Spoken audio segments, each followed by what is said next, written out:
Hi love, welcome to my life. So nag-ikot-ikot ako ngayon dito sa farm. Ito yung gamit ko, ito yung service ko par.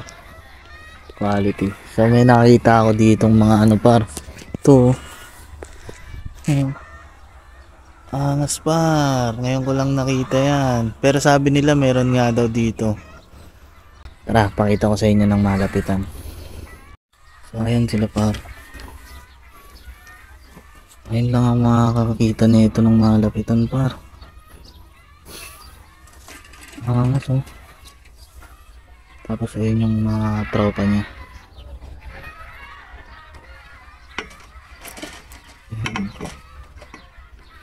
Ayun yung, ewan ko kung sino yun.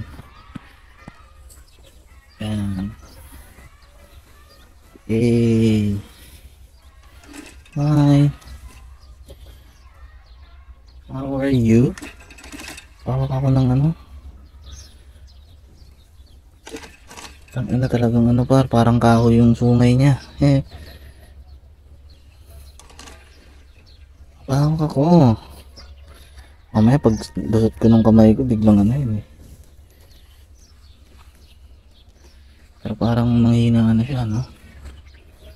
Ayun.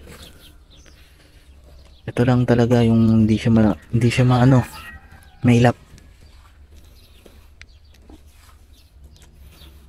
Spam. Eh. Bye-bye. Pawa ko ulit ng sungay. Baka swerte yan. Makita mo si Santa Claus. Turo mo sa akin si Santa Claus par. Bye-bye. Ngayon lang ako nakaikot dito kasi wala lang. Ngayon ko lang napagtripan na umikot-ikot para mapagpawisan kasi you know, I'm into fitness na eh. So yun lang. Ingat kayo palagi. God bless you all. Love you all. Gang gang. Lo. Narinig niyo yung par? Parang nagbabay siya. Momoy. Ganon. Bye bye.